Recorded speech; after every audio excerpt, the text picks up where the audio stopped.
Okay, welcome to our third class, Emerging Technologies for Lifelong Learning.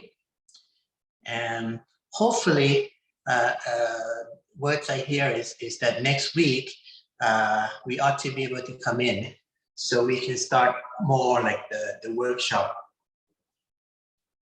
part of the course, right? So, okay, so today I guess this being the Zoom class is going to be more lecture-like, right? Okay. Now, if you will recall last class, we talked about, I guess, the law of unintended consequences, mostly bad consequences. Let's go over here. And we kind of talked about the three kind of problem, right? This sort of actually, theorists or communication theorists or social theorists, they can have their own scheme, maybe different categories. But I think our separation into three categories is enough, suffices. Okay, the causal problem again is the notion that technology, invention in general, once you get to the technology and so forth, it has unintended consequence. In other words, a good way of thinking is, if you think that invention or necessity is the mother of invention, and by necessity you mean some kind of problem, some kind of issue, some kind of thing, some kind of problem to be solved. Well, the solution that this invention overcomes can also lead to something else, which turns out to be a problem later. Okay, so it's a lot of this causal problem. You can think of it as a chemical process, very much. And in fact, the history that we talked about, a lot of it is chemical in nature, right? Thalidomide, CFC. Basically, you want to solve problem A, so you create a solution B. But B not only solves A, it creates C, which turns out to be a problem, okay? Or even something like B does solve A, but in solving A, it then creates C, okay? So this is kind of a causal, and this is why I made this little note here. There's a reminder, okay? We have to link this up with the lecture, which is today, on sufficiency economy and philosophy, which is emphasis on analyzing the causal chain. Okay, the second principle we'll see today of what's called causal nexus. The idea that you have this chain of causation and you have to work that through. So a lot of time, inventor or technologists, they have to be fixated on a particular problem. That's their job, right?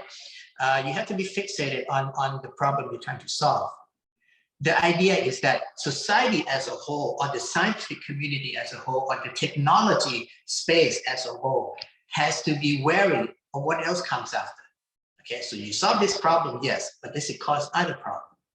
Okay, so that's sort of like the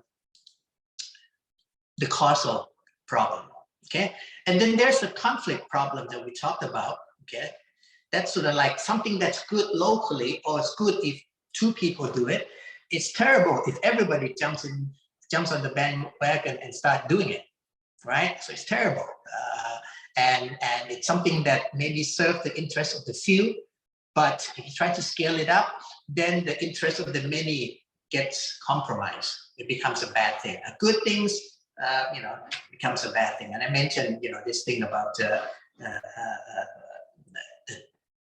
terrible traffic around maybe Soi Thong Law, maybe, yeah. So it's kind of nice initially, 10 years ago when a few houses turned themselves into a nice restaurant. So it's kind of like a neighborhood restaurant. But once you get, in a typical street, 3 or 4 houses turning into a restaurant, then it just bogs down the whole community, the whole neighborhood, which is terrible. Okay. Now, the second part is called conceptual problem. Okay, conceptual problem is like, I mentioned Adam Smith, right? The idea of Adam Smith, he tried to make analytical study of how a nation accumulates wealth, and that's by mechanism like a division of labor, by formulation of capital, and so forth. But his students and their students, second and third generation of students, ended up promoting a totally free market-based capitalism that can be very damaging. And that's why when you say, oh, capitalism is bad, and you can't blame say Adam Smith, right?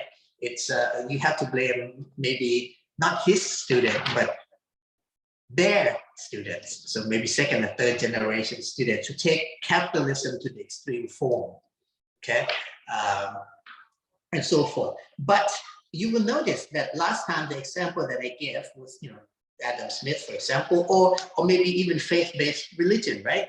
Where the students of the disciple of the disciple of the disciple of the prophet ended up taking the message and just making it completely radical and extreme. Okay, but you will notice that we didn't have any example that is technological in nature, right? We didn't have any technological example.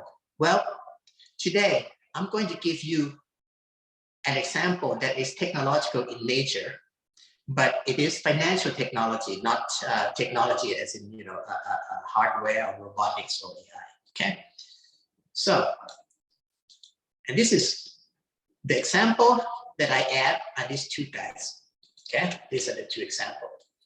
Now, why do I cover that today? Well, first of course, because we didn't have time to cover that last week, but also because this dovetails very nicely into how neglecting the principle, the second principle of sufficiency economy philosophy, leads to very disastrous consequences.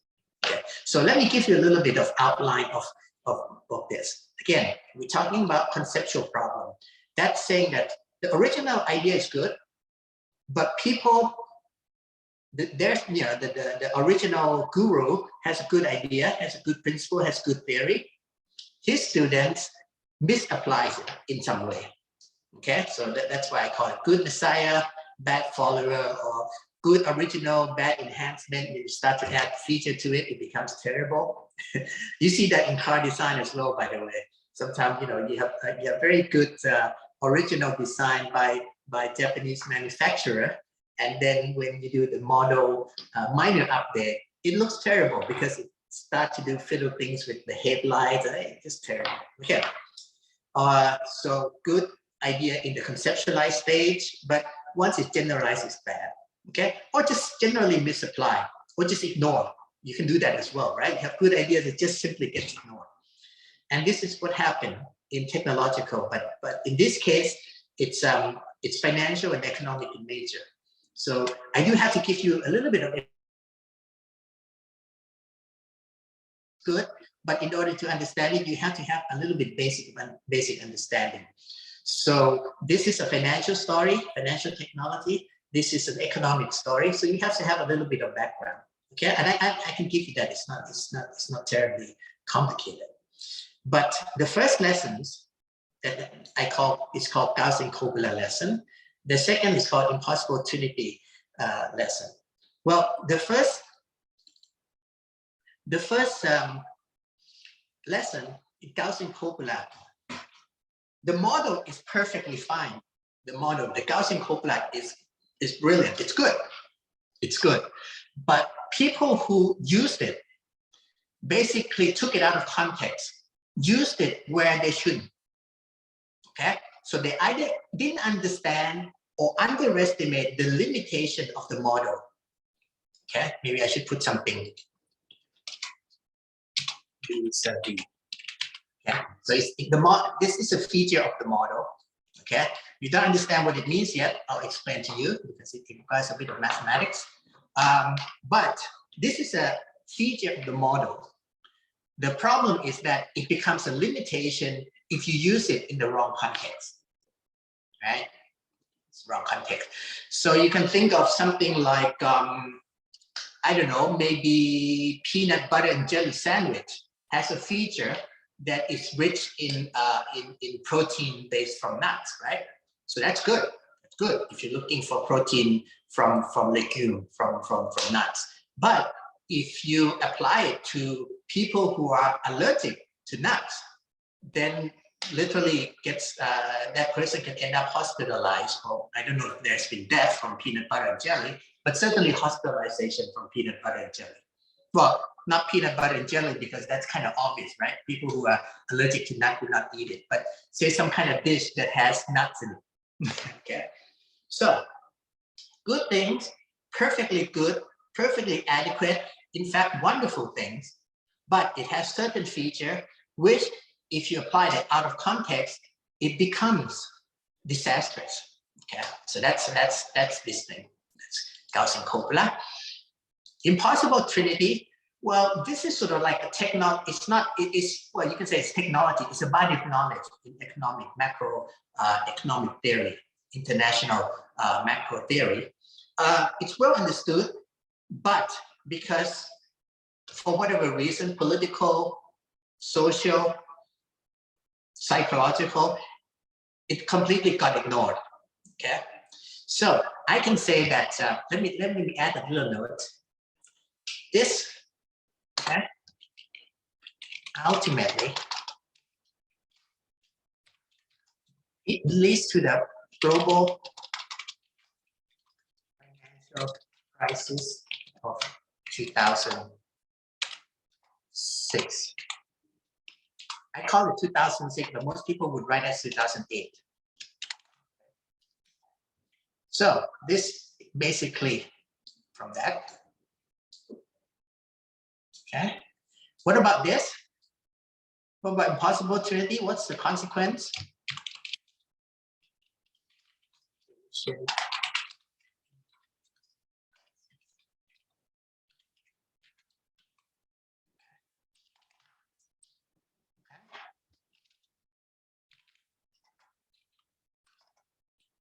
It's usually not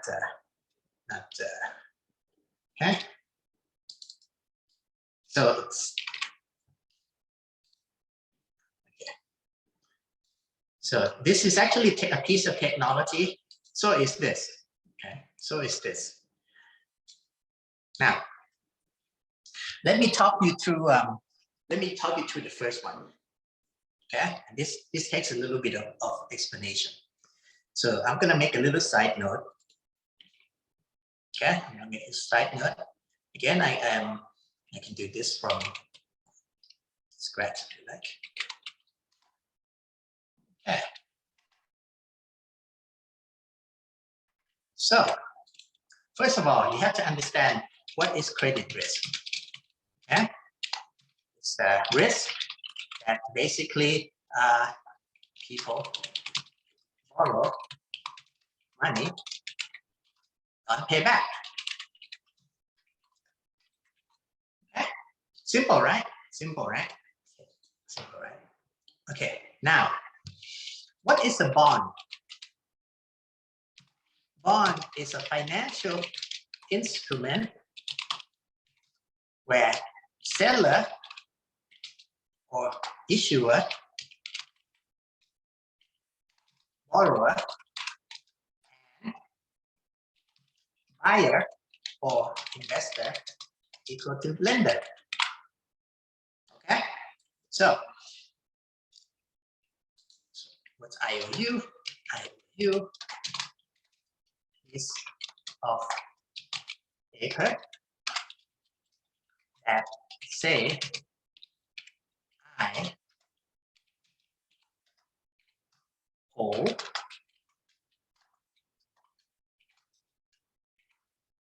you some amount. Okay. So IOU is a piece of paper that says I owe you amount of paper, some amount of money. What's a credit risk? Credit risk is a risk that people do borrow money, don't pay back. So I'm going to say it again. I'm going to turn this and say credit risk is risk that I owe you, writer, don't honor the written IOU. Same thing, right? Same statement, right? So credit risk is your friend borrowed money and doesn't pay back. Well, when your friend borrows money, he writes an IOU, say, I owe you some amount of money, okay? So maybe I need to say.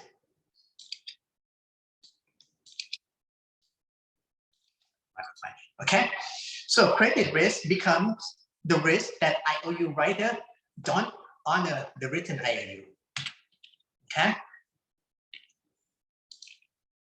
Smart.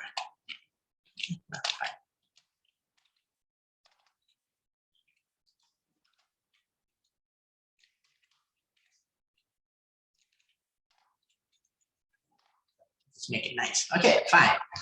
And bond is a financial instrument that seller, borrower, okay? In other words, bond is an IOU, right? Yeah, that's what a bond is, okay? When you invest in bond, in Thai, หุ้นกู้ right? Or พันธบัตรรัฐบาล Let me write a little bit note here, okay? In the bond, you have government bond, and you have corporate bond. And in Thai, let me just write this, it's called พันธบัตร.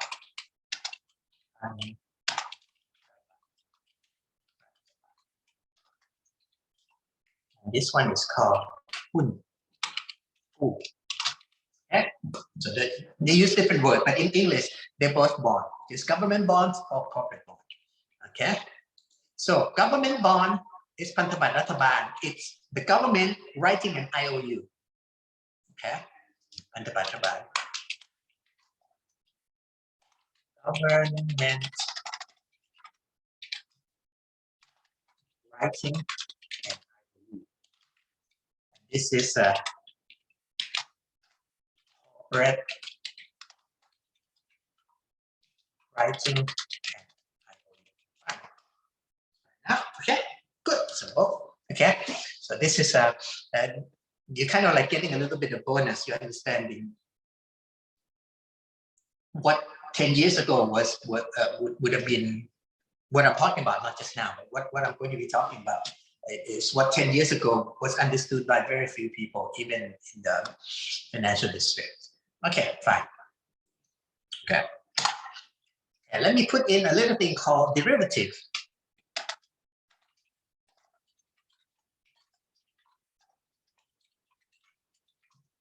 Okay. Financial instrument, okay, i.e. contract. All financial instruments are contract, okay, that derives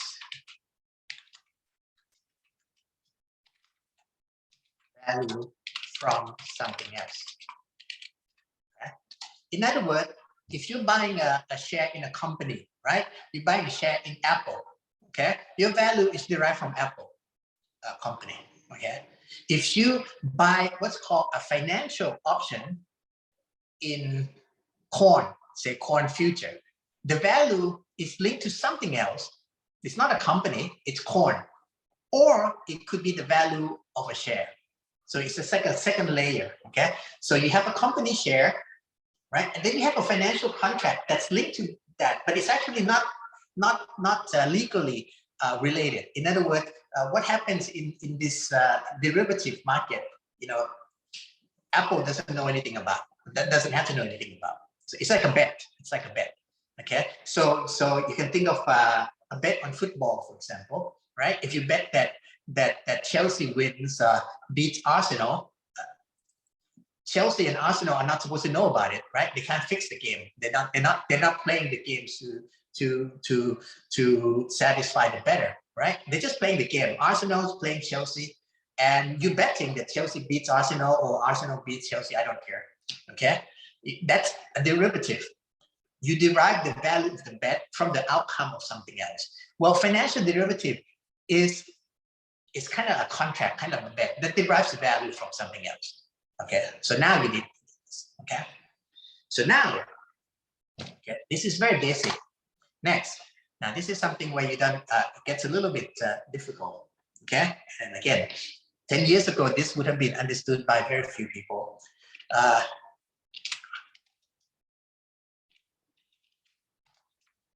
Credit default swap, yes, is equal to financial derivative. Okay, that derives value from whether a bond default. Okay, so when a bond default is the same thing. A bond default, so credit risk. Let me add another sentence instead of bond. Risk that bond issuers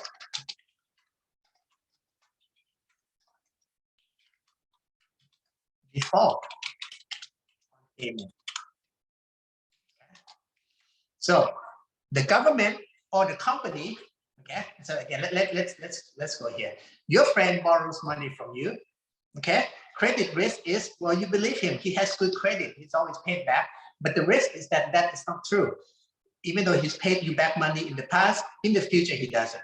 So that's a risk that you don't get your money back from your friend. Your friend can write an IOU. Well, so this is what the risk between you and your friend. Well, people don't write, government and corporate don't write IOU, they write bond. So it's the same thing. So if they sell you hun gu or corporate bond, you give them money, 1,000 baht, they're supposed to give you interest, say 5% every 6 months. Okay, so they give you 50 baht every 6 months, and then at the end of 10 years, they give you back 50 baht plus the original principal. Okay, now let's say for some reason the company go bankrupt, that bond cannot pay you anymore. Okay, it's safe to default. So the big word here is default. Yeah, okay, but defaults on payment. Okay, now we have this thing called financial derivative. So normally financial derivative doesn't have a value in itself. It's kind of like a bet. So this one is like a bet. Okay, so for example, e.g., okay, if company A bond default, okay, you get 1,000 baht. Okay, whatever. Okay. So, i.e., it is a form of, what is it? Well, you can say it's a bet, but what's another word that's nicer than a bet? It's an insurance. Right? It's an insurance. Right? Okay. Now, what do you notice about insurance? Do you buy insurance or do you sell insurance? You, personally, you, I'm talking about you, Chayanan or whatever, you buy, right? Why do you buy? You buy insurance because for a little money, that's right, to secure against it, for little money you pay. Okay, you get a lot of money if rare event happens. Okay, a bit like that, right? So remember, it's you, for a little money you pay, so you pay a little money. Okay, like car insurance, right? You pay a little money, then you hit a Rolls Royce, right? Then it becomes very expensive. Then the company takes care of it. Okay, buy insurance. Okay, so conversely, if you sell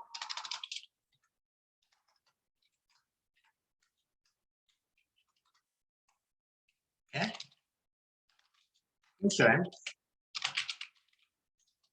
you get little money, but stands to lose a lot if rare event.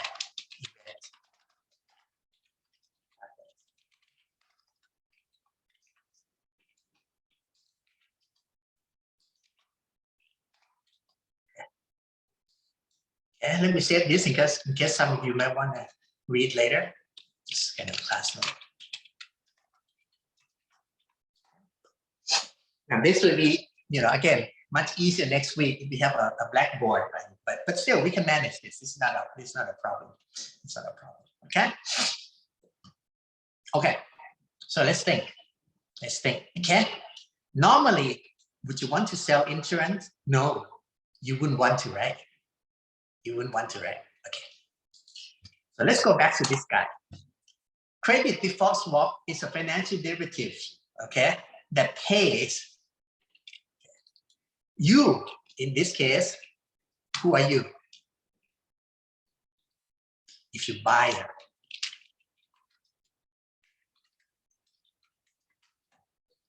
right? Bought by CDS buyer. Sold by CDS seller, right? You're selling CDS. So in the same concept, think of car insurance, right? You don't want to sell car insurance, right? Companies does, because company is big. They can afford to, right? Basically, what happened is that because they're selling so many insurance, they get so much premium, okay? So they get a little money, but they get it from thousands and thousands of accounts. So they get lots of money, okay? Periodically, some guy runs into somebody, and then you pay that out. So it's a large amount of money for that person, but it's not large for the company. That's how insurance company operates. Okay, so remember that, right? Remember that. You don't want to be an insurance seller. Okay, you can't handle the risk. You can't handle the risk. Okay. Now,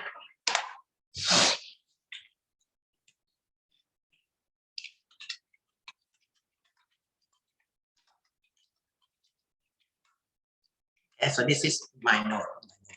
So it's a form of insurance. So this is a note about insurance. Okay, fine. So, what happened? What happened in the lead up to global?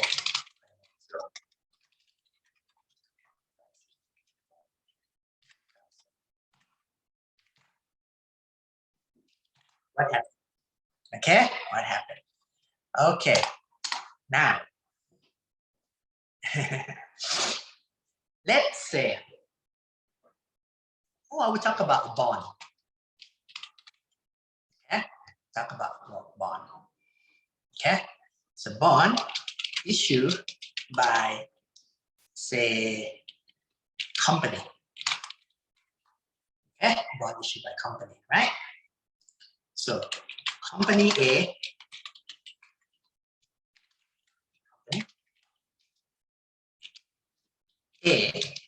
issues bond. Yeah, issue bond. So what does it mean? The company has to pay back, right? So if you buy bond from this company, it gives you 50 baht every 6 months, and by the end of 10 years or 5 years, whatever, it gives you back 1,000 baht. Okay. Now let me add another word: mortgage back.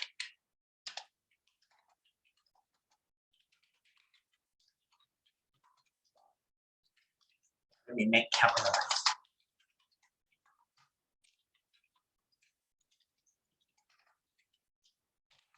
Okay, mortgage-backed bonds. What it means is that this is not a real company. This is not a real company. The money that it gives you back is not from doing business. the money that they pay you back is actually lent to people to borrow. Okay, so it's a little bit complicated. So normally you have a company, right? Issues a bond, borrows money from you. Okay, company A. Okay, you give company A 1,000 baht. This company takes 1,000 baht and makes some money, right? And do some business, get some profit, keep for themselves, and then pays you back 1,000 plus interest. Okay. Well, a mortgage company, instead of doing business, they take this money, lends it to people who want to buy houses but cannot afford. This is called mortgage. Mortgage is a borrowing on to buy house. Okay, so they don't make money by doing business. They make money from lending to home buyer, to house buyer. Okay, so what is the business risk for a company is now a credit risk of the home default, of mortgage default, right? So if you give a company 1,000 baht and they follow a business model, maybe it's a startup, whatever, makes a lot of money, you get back your 1,000. But if that business fails, you don't get your 1,000. Well, if you lend your money or you buy bond from a mortgage company, a mortgage company, that mortgage company doesn't do business. It just lends money to home buyer. The way you don't get your money back is if they don't get their money back from home buyer. Okay, so credit risk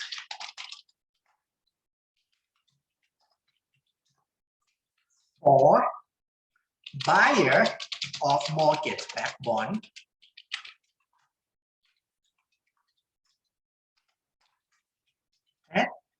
is risk that ultimately home buyer default.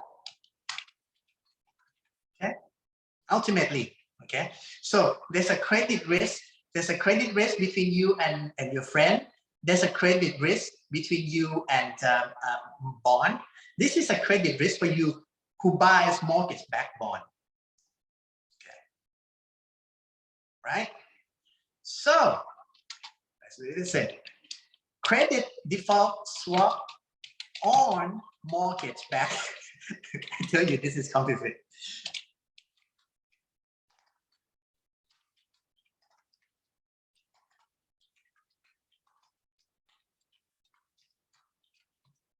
Okay, it's got insurance at home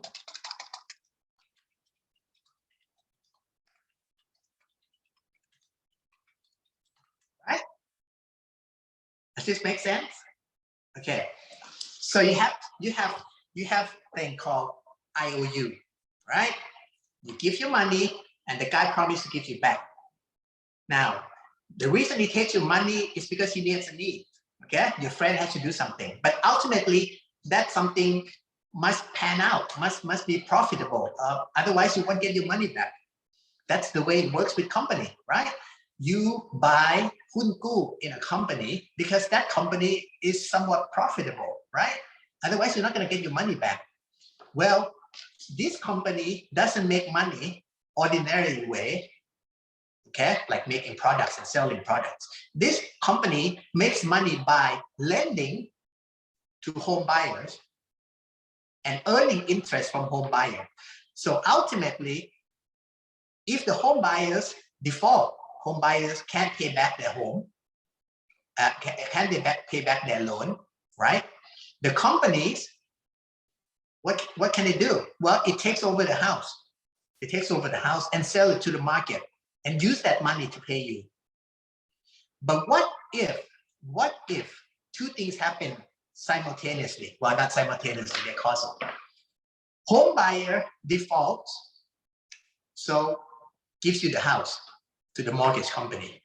The mortgage company gets the house, but the price of the house is so low that it's not worth anything. So ultimately, the mortgage company is not going to have your money to pay you back, right? The mortgage company will have no money to pay you back. So even if they get the house, the physical house is fine, but nobody buys that house, okay? They can't give you, the mortgage company can't deliver you the house. They have to give you the money. So they have to liquidate, okay? So now, CDS is an insurance against home buyer, ultimately, okay? Ultimately, it's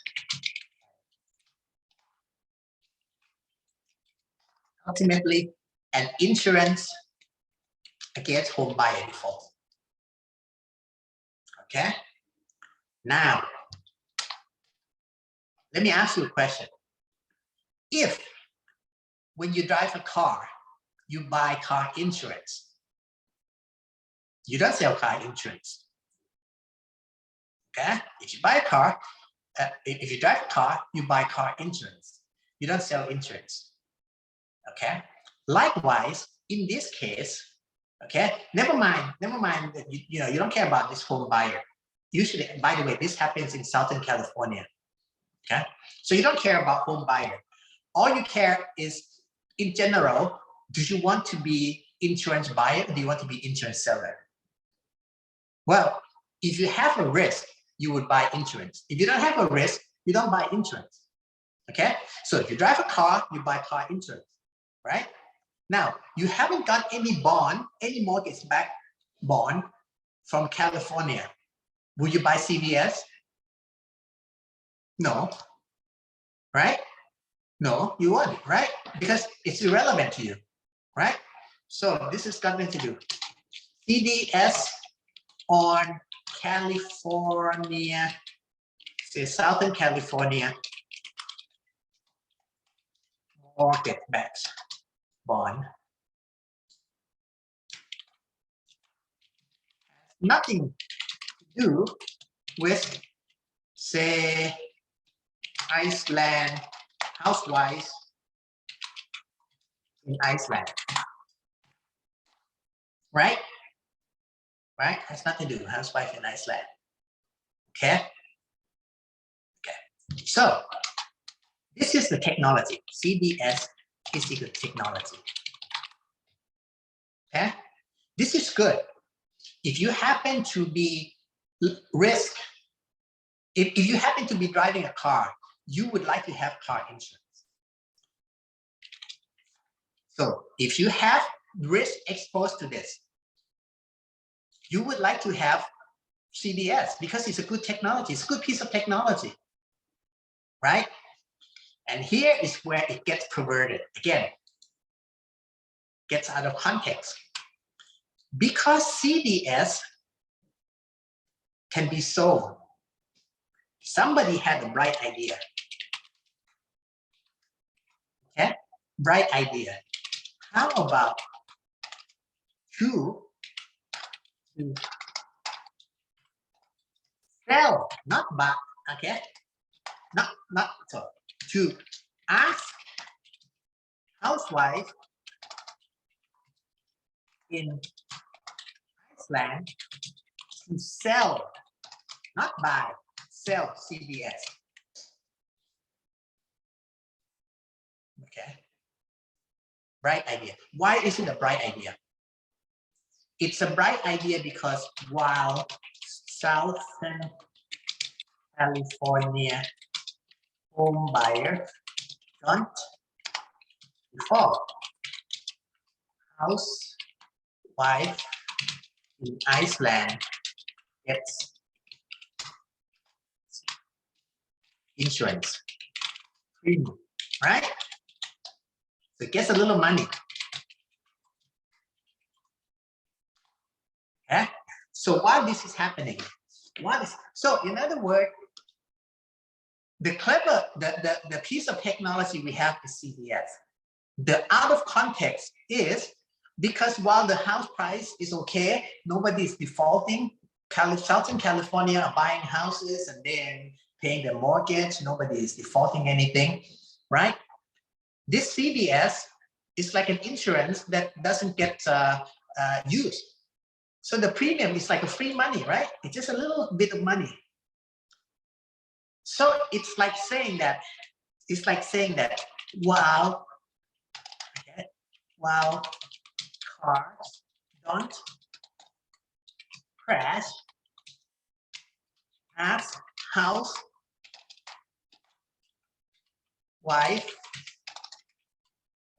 B, sorry, I misspelled wives.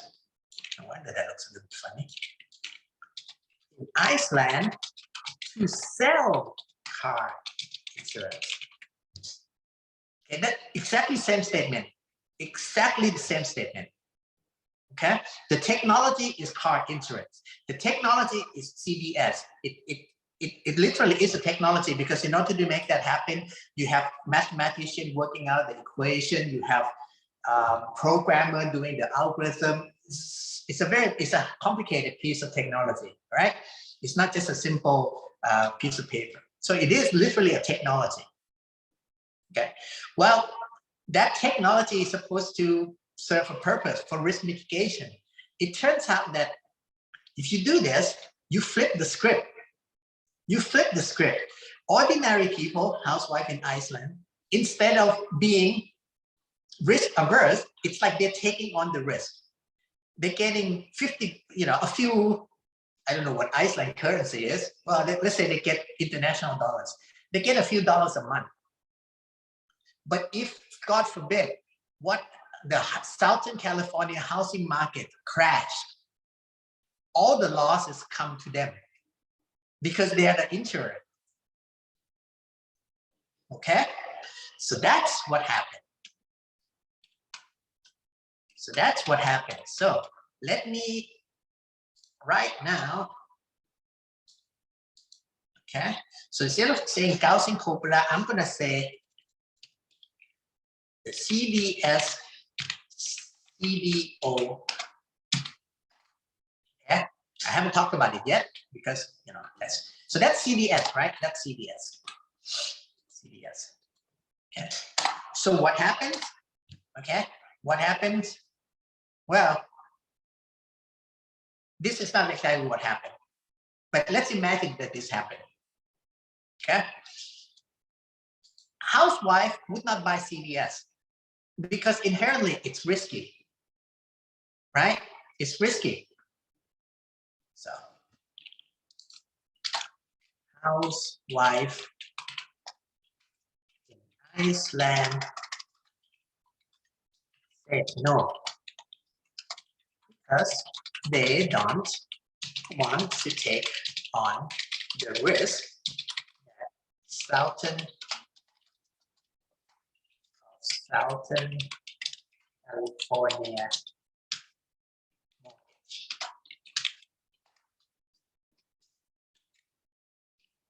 Okay, I'm just saying housing. Okay, just make it short. Okay, so they don't want. So that never happens. That never happens, right? Fine. So that doesn't happen. Okay, that's CDS. Okay, are you with me so far? Any of you lost? Because it's gonna get complicated real quick. Okay. I'm confused about the housewives island, like how they're gonna take the risk, like for example, like if the Southern California mortgage go bankrupt, so the person who sells the CDS is housewives in Iceland, right? So they are taking risk, but the person, like the buyer, are the ones who stay in Southern California, right? No. The person who buys can be anybody. And this is that's the fun thing, interesting about financial derivative. You don't have to live in California to take the bet. Okay, so let's do this. Let's assume housewife sell. Okay, housewife.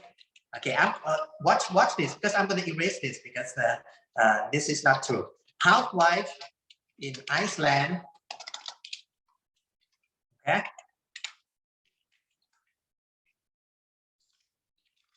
Okay.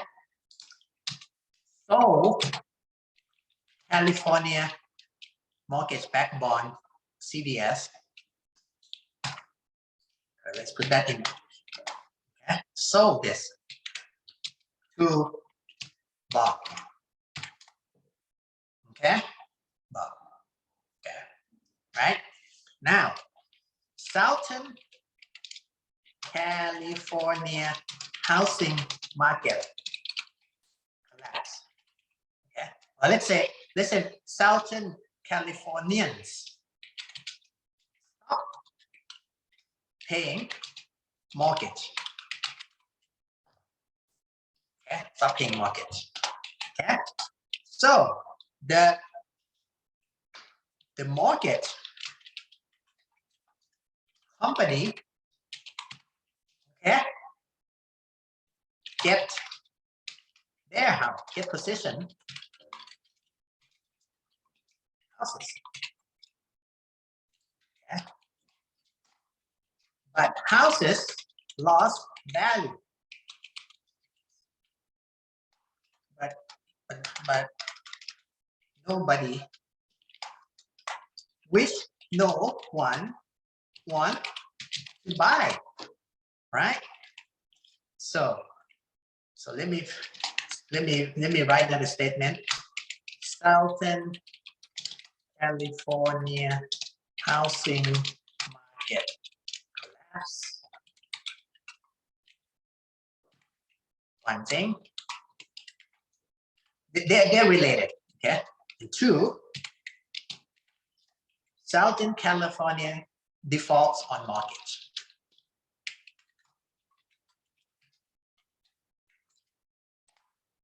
Okay, two things happen. Mortgage company get possession of the houses which no one wants to buy. Mortgage company cannot pay back principal, original money is called principal, interest on bonds. Okay. Okay. So what happens? So because this happens, CDS seller has to pay CDS buyer lots of money. Now, who is CDS seller? Housewife.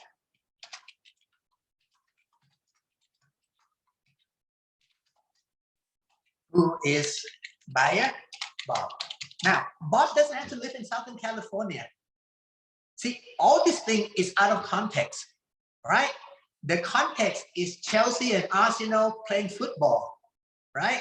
But because of this global betting business, you can literally have betting somewhere else, you know, some students in Ram Kam Hang Road or something, I don't know, okay? Those set up shop in front of Ram Kam Hang University, they used to have like betting shops to lure students, right? You can literally lose your saving on outcome of Arsenal and Chelsea, even though they don't know anything about it. It's a little bit like that. So if this is what happened, if and then this is what happened. Yep, if and then. Okay. Now I'm going to erase this. Okay, read this carefully because I'm going to erase it because this never happened. Well, essentially it didn't happen. Okay, this happened. But I'm not going to quite erase it. I'm just actually going to put it far down. Okay, so we don't see it yet. Okay, so housewives say no. Housewives say no. Housewives say no. Okay, so let's have another piece of technology. Okay, so piece of technology.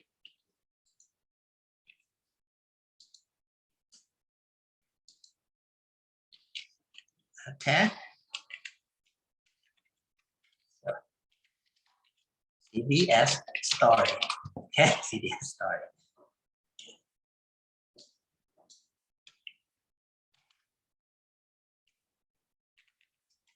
CDS story starts here. Okay. Okay. So CDS story.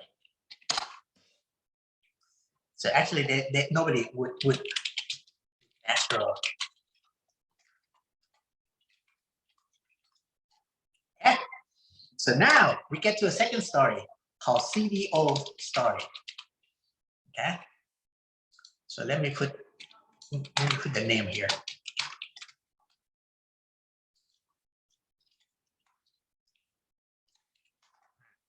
Okay. CDO or collateralized.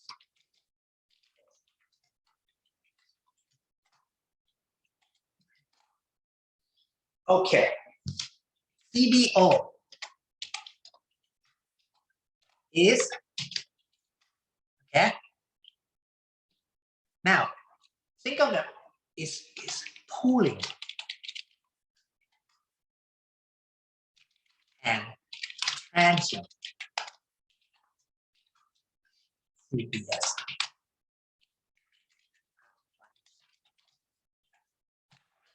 Okay. Now I want you to stare at this statement. It's a little bit hard to understand. Okay. But let's imagine this. Okay. Let's talk about pooling. Okay. Pooling. So if you have CDS, okay, CDS, you get a little money.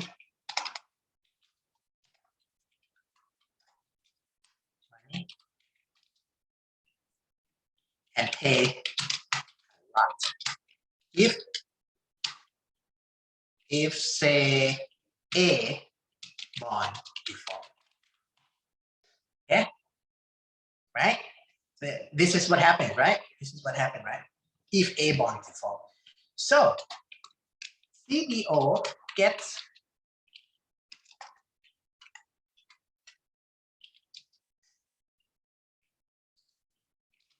some large sum. Okay. So maybe let's say let's make it 1,000, 100. Let's take 100. Okay. Let's make 100. Gets 100 times little money. Pays a lot. If any of 100 reference bonds default. Right? So in other words, this is on one bond, Okay, so maybe I should take this back just so you don't get confused. Okay. Right. So CDS gets a little money. So this is like selling one car insurance. So CDO is like a big car insurance company. It pools together. Okay. So let's talk pooling. Pooling. How pooling works. Okay. How pooling works. Now, so what else? How tranching works.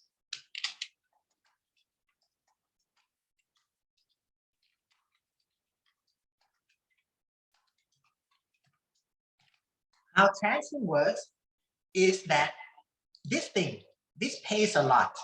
Okay, CDO seller, okay, are separate into tranches. Lowest tranche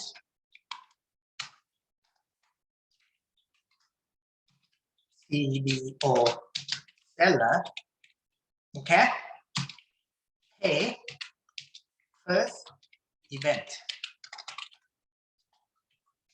Second, higher tranche CDO seller pay first couple of events.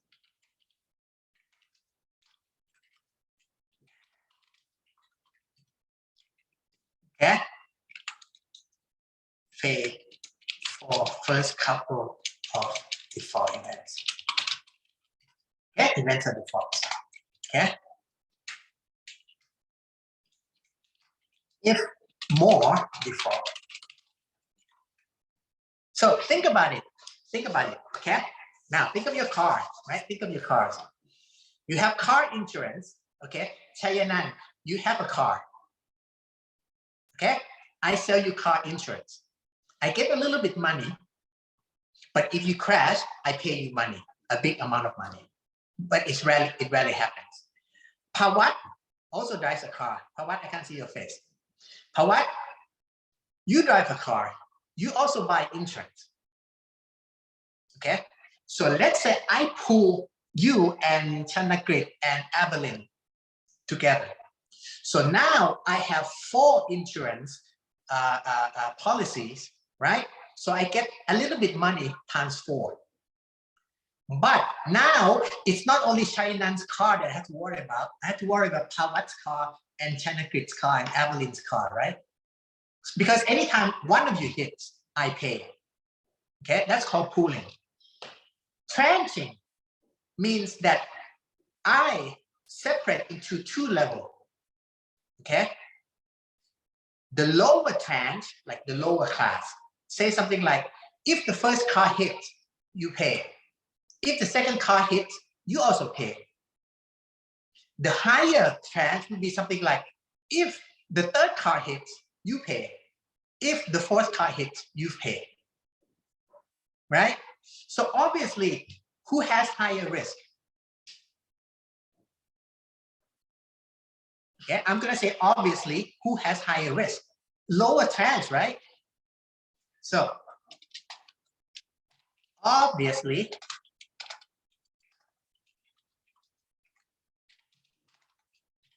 lower tranche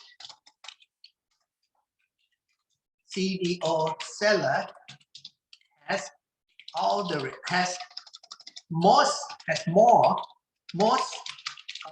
risk. Okay, bear most of the risk. Yeah, so I can have many. Okay, lower. Okay, are you with me so far? Are you with me so far? So equally, obviously, higher tranche seller hardly bear any risk.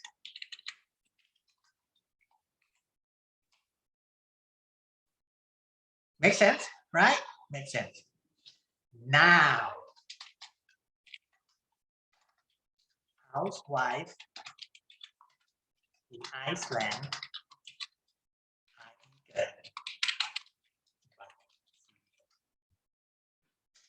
What kind of CDO? Higher tranche. Yeah. So I'm gonna put a symbol to this.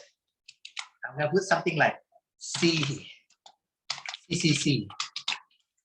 and I'll put AAA. And obviously there's BBB and AAA, right?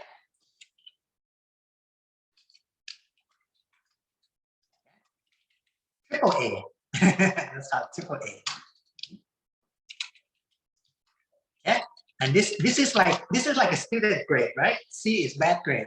So A is great. So A+, we call it triple A. Okay. Right? So, okay. This is where copula comes in. Okay. Think of it this way.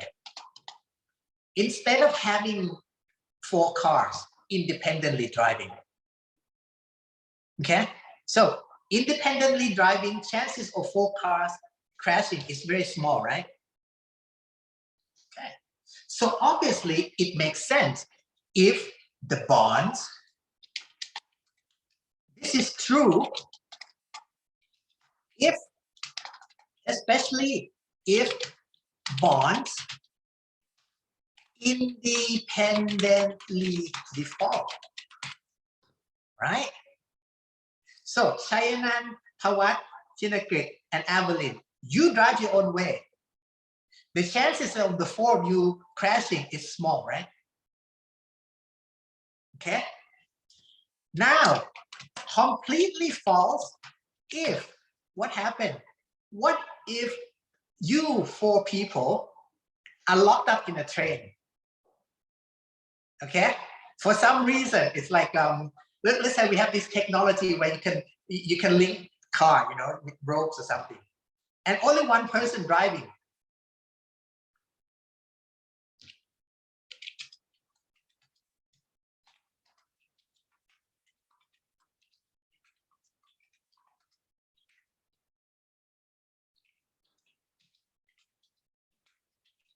Okay, if bonds are in sync, let's put this way. Okay, I put this way, in sync. Okay, now, so it's no longer obvious, right? Is it obvious? It's obvious, but it's true. Okay, so housewife, i.e., implicitly believe that born independently of all. Okay, not perfectly independently, but roughly. Okay, so let me put that in quotes. So that there's obviously a degree in between, right? You can have imperfect correlation. Okay, this is known as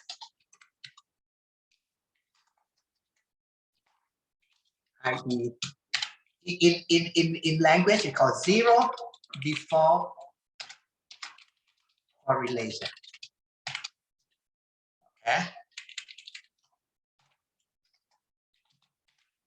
this is known as perfectly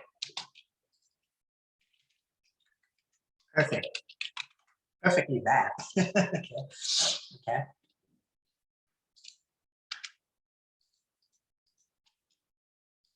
Okay. A bond independent love. Okay. So maybe mostly.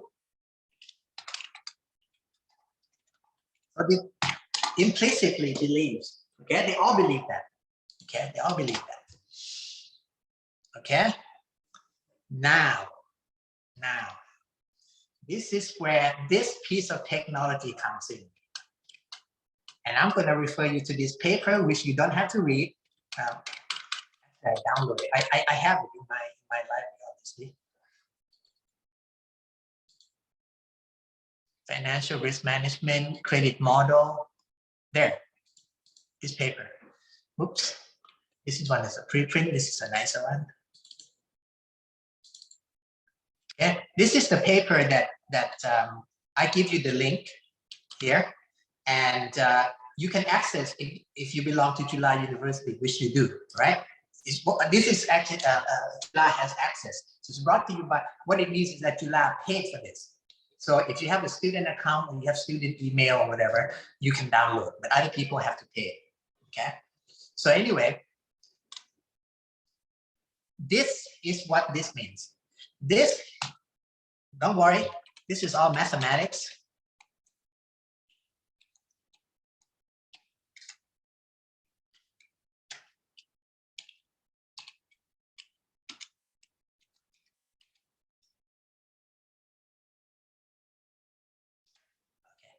This thing right here, okay? Now, read this statement with me. This is something you probably were not aware of because you were quite young, but this was the world-changing event.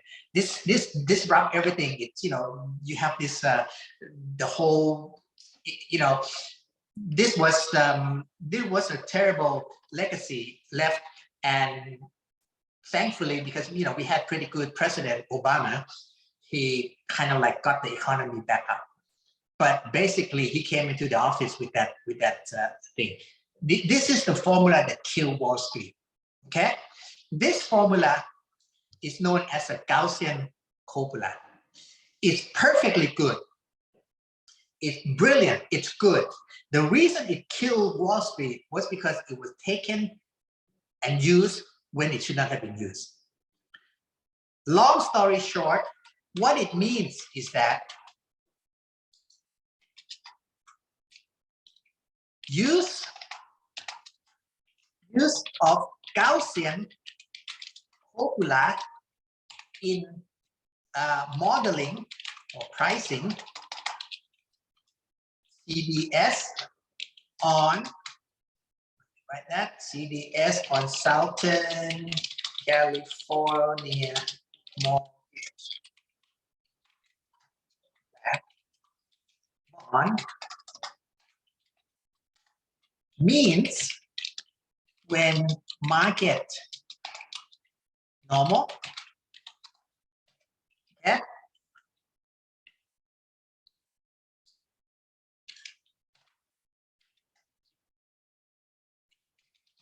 bond mostly more independent default. Oops. Okay, it's two things.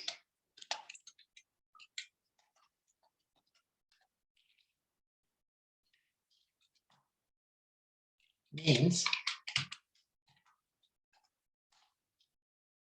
A,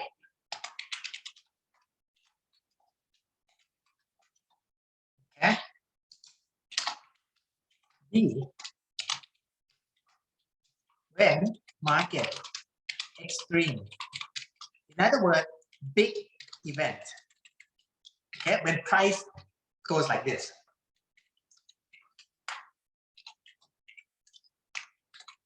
Bond, sorry. Okay, don't write it down yet. Okay.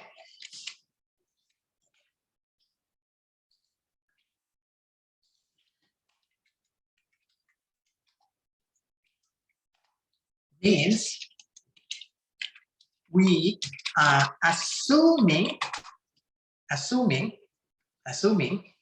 okay, when markets are normal, bonds, okay, more, somewhat, let's say somewhat, independently before. When the markets, bond, now I'm going to use the word that you haven't seen before, so be very careful. It's called asymptotically. Okay, that's what it means. What it means is that the more extreme it is, the more independent it becomes. Okay, right? Remember, what does independence mean? Independence is good, right? Independence is good. It's good for the housewife, right? Right? It's good for the housewife, but it's really bad if it's dependent, right? The opposite is true. Well, this is what happens. In real life, when markets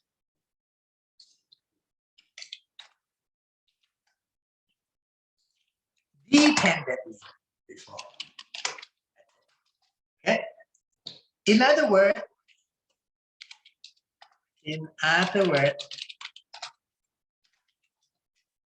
united we fall. Okay, and this is not just any market. Every market, you will notice when the time is normal, especially on the upside. Okay, sometimes this stock goes up, sometimes this stock wins, sometimes this. That's why you do stock picking, right? There's all this algo trading that they're trying to recruit you guys and lure you into the industry. That's what they're trying to sell you that, oh yeah, we can do stock picking. Okay, I'm an expert in algorithmic trading. That's the reason why I don't invest in algorithmic trading. Okay, so, because they tend to be, this kind of semi-randomly and independently. But I can tell you this, though. I can tell you this: when the market goes bad, they all go bad. So what's going to happen? Right? So what's going to happen? What happened is Southern market collapse. Southern California. So what happened with these two? I.e.,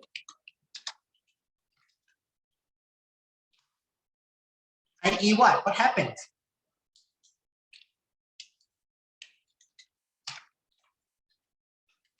i.e. bonds all together.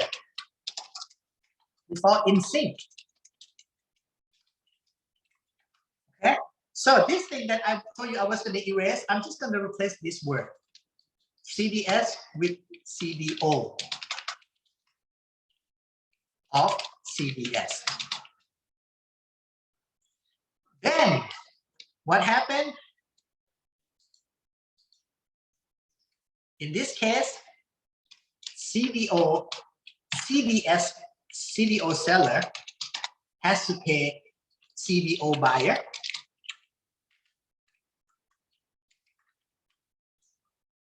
Okay. Buyer is, let's say, Alice. Yeah, different guy. So lots times lots. Because after all, now it's not just one intern, right? It's 100, right? Lots times lots of money. Okay? That's why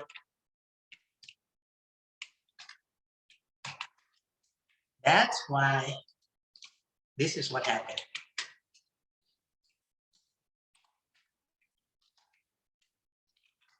Now, housewives in Iceland don't do it. You know who does? Retirement fund of housewives in Iceland. That's, you know, the reason they're not housewives, you know, when they're young, they become housewives. So instead of housewife, we have pensioner in Iceland. Yeah. So maybe I should put pensioners in the beginning. Yeah.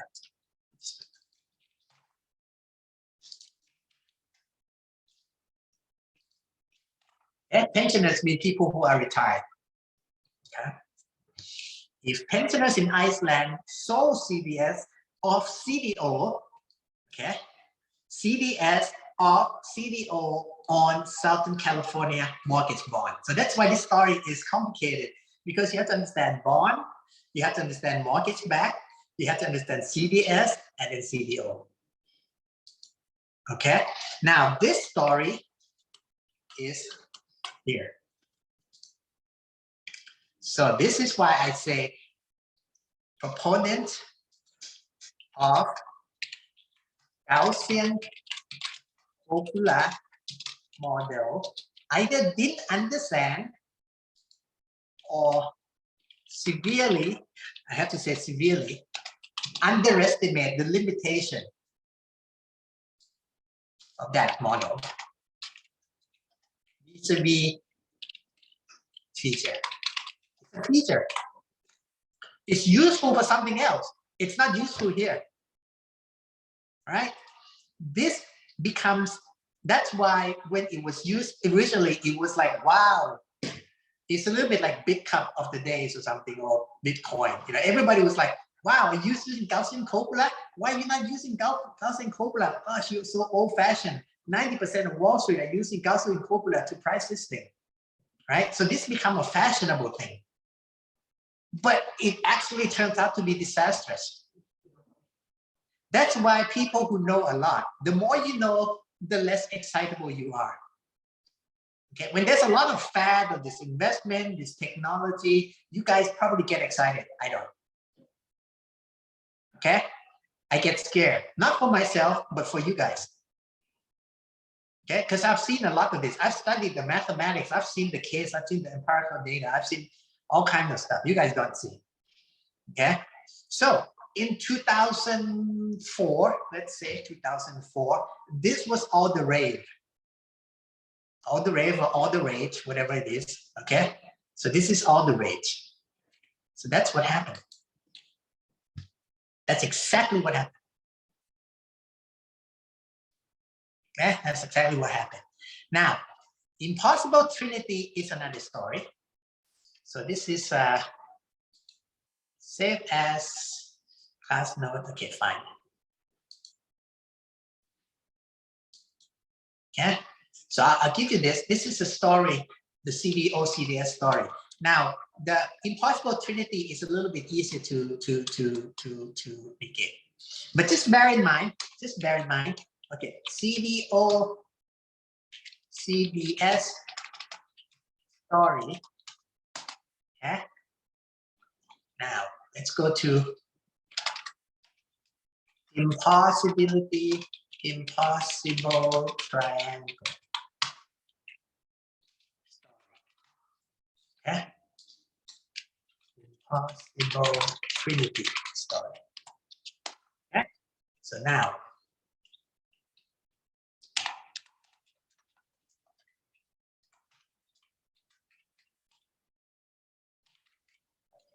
อาจารย์ครับ I have a Apple.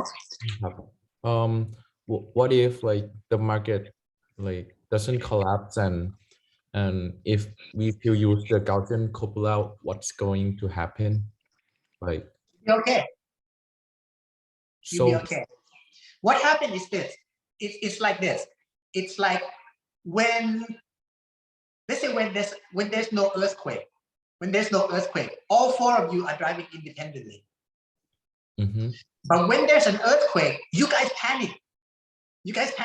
So you tie all your cars together. Oh, okay. Right? So if there's no earthquake, now the reason there's an earthquake is a related but a different story. Okay, it's a different story. Earthquake comes about because there are too many cars. In this case, and there are too many cars because people were buying insurance and they were thinking they have no risk. Okay, so it's kind of related. But in my analogy, it's saying that earthquake and no earthquake. When there's no earthquake, you're driving in independently. When there's an earthquake, you panic, you tie your cars together and you drive. So you crash together. There's no one crash. So the higher tier, meaning the AAA, it looks safe. It's not safe. Oh. Okay. So it used to be, what's the chance that four cars will crash together at once? Practically zero. But in a panic, because you tie all your cars together in a train, you crash. In fact, there's no there's almost zero probability that you will crash independently, that one person will crash. Okay? Because your cars is tied, so you can't just crash one car. You must crash all cars. Because like the cars are dependent on the cars. Become dependent. Yeah, exactly. Right? But cupola, the Gaussian cupola assume independent precisely when it becomes more dependent. So it's the opposite. See? So this, it should be a good cupola, a good one. Okay? So still, you can read in the paper, would say when the market even more dependently, it should be like this. Okay? It should be like this, but it's like this. Okay? So that's why it's a wrong. Okay? It's a perfect piece of technology. People who use it either don't understand or underestimate. So it's just this word. It's just this word. Okay? If you can say that, well, I'm exaggerating, of course. If the word reads like this, we would have global crisis. Okay? So that's why they say it's the formula that killed Wall Street. The reason it killed Wall Street is because of this thing, this little word. Okay? And this little word is known as Shibuya theorem. Okay? It's in here. Now, either the Wall Street didn't read Shibuya's theorem or they knew it, they just kind of, probably not going to happen. Okay? So, because, yeah. So it's kind of like similar toประกันภัย for COVID right now for many companies, right? Like people. Yeah, you can say that. Yeah. Because originally they were writing COVID insurance, but they were basing their data on the Delta. Right? In fact, it's a very good point because that's exactly what happened when the phenomenon changes. Right? They were, if you think about it, and a lot of time here's a funny thing. Here's a funny thing. I don't know how COVID insurance works, but there are insurance that pay for hospital stays, right? Those are okay. You know why? Because if you get Omicron, you don't go to hospital, you don't pay a lot. but there are some insurance that say pay about 100,000 baht regardless. This was pretty good for Delta because hospital can cost 3,000 baht, 300,000, and the insurance pay 100,000. Okay, so there's a risk, but not so much. There's an upside. But what about Omicron? Right? You don't even go to the hospital. You just take aspirin and stay home for 3 days and watch Netflix, right? But you collect 100,000 baht. And I don't know if the insurance is like that. I don't know. So I don't know if it's a perfect analogy. Yeah, very good point. Very good point. Yeah, it's similar to that.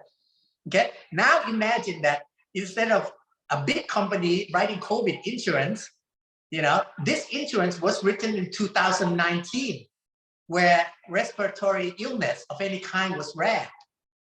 And so you sell it to pensioner in Iceland, right? Are they gonna say, good, fine, right? Okay. So yeah, exactly. So let me move to Impossible Trinity story. And that story is a little bit shorter, but basically 3 things can happen. Okay, it's saying 3 things cannot happen. Cannot be simultaneous.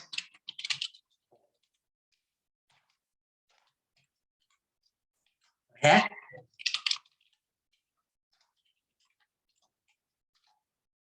One, a nation has independent monetary policy. In other words, just take my word. It means that have central bank that can raise low interest rate, increase money, and so forth. 2, okay, nation has fixed foreign exchange. Okay, fix the value. Like Thai baht is always $30, 30 baht to $1 forever. Can't change. No fluctuation. And number 3, nation has free current account as reserve. Okay, that means that you can have money flows in and out of a country to invest. Current account is capital account. Free capital. Let's just say free capital flow. Okay, current account means you pay for import and export. That's always free. But capital flow meaning you can go to any country and just buy the local currency, invest in their company. 3 things cannot happen. Okay, this was known long time ago. Okay? In fact, let me just search real quick. When was Impossible Trinity known?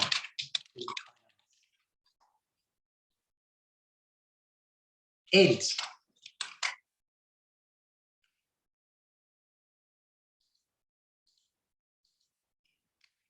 This, anyway, known since early, probably early. Okay, so back then,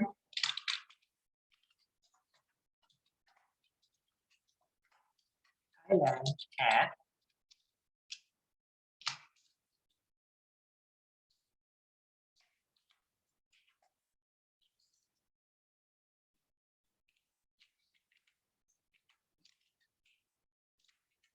independent, I suppose. It has fixed, not. Okay, none. Okay. Well, anyway, what happened is international political pressure, okay, force reverse of number 3. Sorry, Thailand 1, Thailand 2, Thailand 3. Okay. I think maybe early 90s. A few years later. Boom.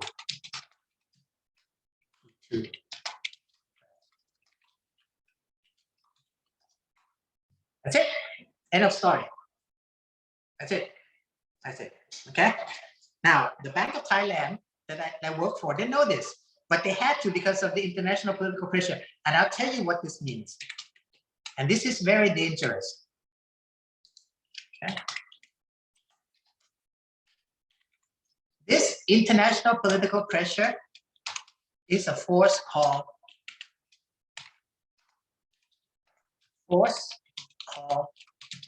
hungry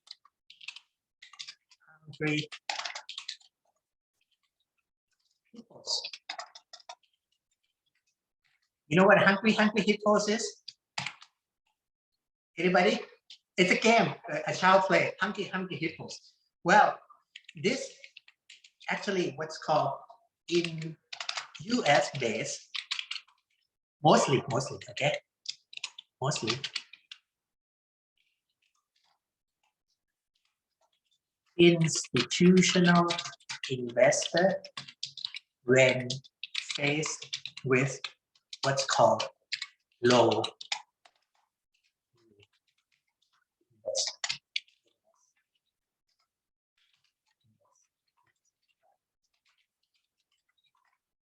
okay? That is it. In other words, whenever US-based international investor, they have a lot of room to make money. There's a lot of place to invest. American automobiles doing good, computer business good, everything is good, companies doing good. They don't care about other country. They invest in their country. When there's a stagnation in the domestic economy, say car industry is not doing well, you know, say American companies are not doing well, they get low yield. They start pushing money abroad. So they start to throw money in South America, in Africa, in Asia. To do that, the recipient country has to free capital flow, allow free capital flow. Thailand did not have this.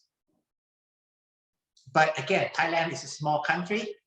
Whatever American politician wants, American politicians don't really want anything. They just want what their institutional backers want. Their institutional backer wants to be able to invest in tiger economies. Thailand, Malaysia, Vietnam back then even, right?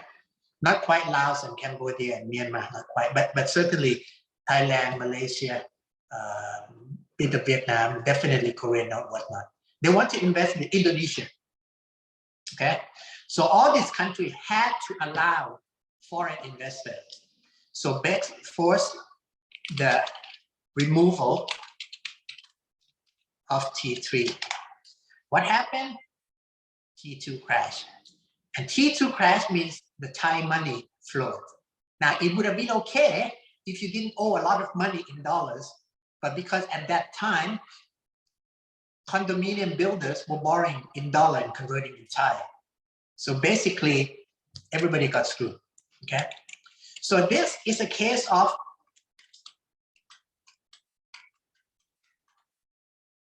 this. Well understood, but purposely ignored, okay? And again, all this, you know, you think of technology as you know, computers, AI, and biotech and stuff. Economic policy is a piece of technology,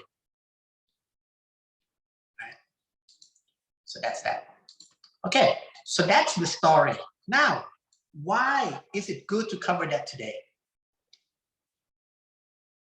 Okay, let's take a video break so we can pause, otherwise it gets too long in the when I upload to YouTube, it's forever. Okay, so let's remember this. Okay, just remember, I forget these guys for now. Just remember this too.